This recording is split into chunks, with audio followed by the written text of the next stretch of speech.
할렐루야, 성도 여러분 반갑습니다.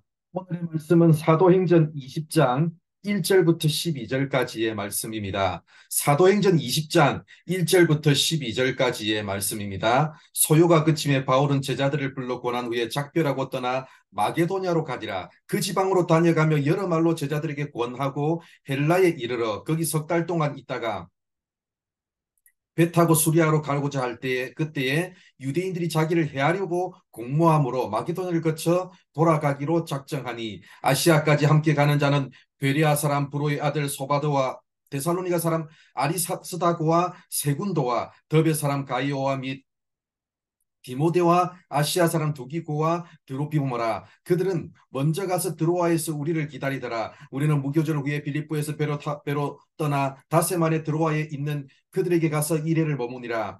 그 주간의 첫날에 우리가 떡을 때려 하여 모였더니 바울이 이튿날 떠나고자 하여 그들에게 강론할 새 말을 밤중까지 계속하며 우리가 모인 윗다락에 등불을 많이 켰는데 유두고라 하는 청년이 창에 걸터 앉아 있다가 깊이 졸더니 바울이 강론하기를 더 오래 하며 졸음을 이기지 못하여 3층에서 떨어지거늘 일으켜 보니 죽었는지라. 바울이 내려가서 그 위에 엎드려 그 몸을 안고 말하되 떠들지 말라 생명이 그에게 있다 하고 올라가 떡을 떼어 먹고 오랫동안 곧 날이 새기까지 이야기하고 떠나니라. 사람들이 살아난 청년을 데리고 가서 적지 않게 위로를 받았더라. 아멘.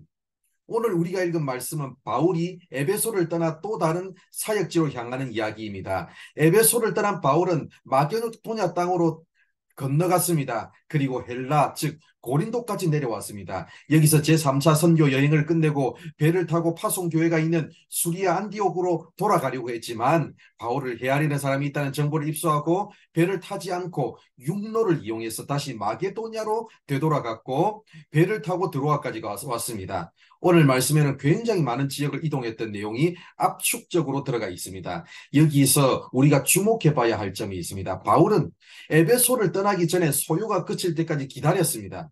지난 19장에서 바울이 전한 복음 때문에 에베소에 큰 소요가 일어났었는데 바울은 바로 다른 도시로 빠져나가지 않고 소요가 그치고 잠잠해질 때까지 기다렸습니다. 바울은 철저히 일보다는 사람 중심으로 사역했습니다. 어서 다른 곳으로 가서 복음을 전하는 것도 중요하지만 큰 소동으로 인해서 불안에 떠는 사람들을 챙기기 위해서 그들과 함께 있어 주었습니다.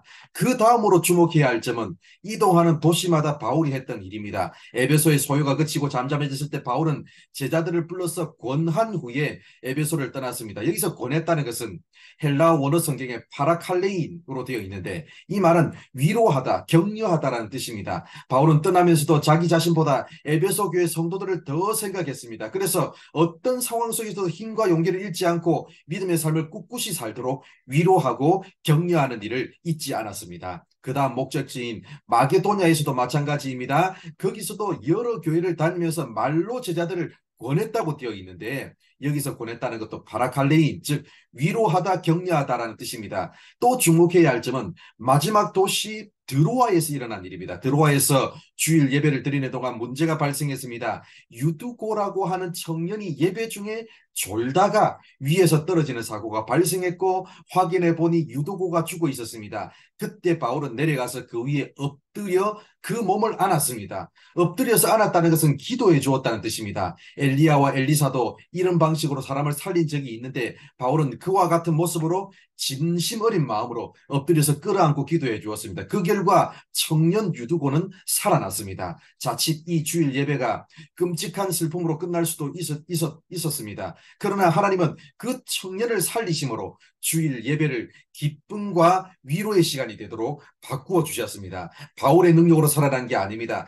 하나님이 살리셨는데 하나님이 바울을 그 일에 통로가 되도록 사용해 주셨습니다. 그 일로 인해서 드로아의 성도들은 적지 않게 위로를 받았습니다. 여기서 위로를 받았다는 표현, 이 표현도 앞에서 말했던 파라칼레인입니다. 앞에서는 하나님이 바울을 입술의 말을 통해서 위로하고 격려하는 통로로 사용하셨고 이번에는 진심 어린 기도를 통해서 바울을 위로와 격려의 통로로 사용해 주셨습니다. 사랑하는 성도 여러분, 우리는 누군가에게 힘과 용기를 주는 위로자, 격려자입니까? 아니면 비판자입니까? 누구든지 비판할 수는 있습니다. 비판이 없으면 발전이 없습니다. 비판도 필요합니다. 그러나 위로와 격려 없는 비판으로는 교회를 살릴 수 없습니다. 사람을 살릴 수 없습니다. 오늘도 나의 위로와 격려가 필요한 사람들은 없는지 돌아보시고 다양한 방법으로 그 사람을 위로해 주시고 격려해 주시고 진심 어린 마음으로 그 사람을 품고 기도함으로 사람을 살리는 일에 통로로 쓰임 받는 우리 모두가 되기를 바랍니다. 기도하겠습니다. 하나님 감사합니다. 오늘도 이렇게 우리를 사랑해 주셔서 부족한 우리들에게 말씀해 주셔서 감사합니다. 하나님 오늘도 우리 하루를 살아가면서 우리의 위로와 격려가 필요한 사람은 없는지 돌아보게 하시고 입술의 말로 그리고 또한 진심 어린 기도로 다양한 방법으로 사람을 위로하고 격려함으로 사람을 살리는 일에 쓰임받는 우리 성도들 되게 하여 주시옵소서. 오늘 하루의 삶도 하나님께서 이끄시고 인도하여 주실 줄 믿사오며 예수님의 이름으로 기도드립니다.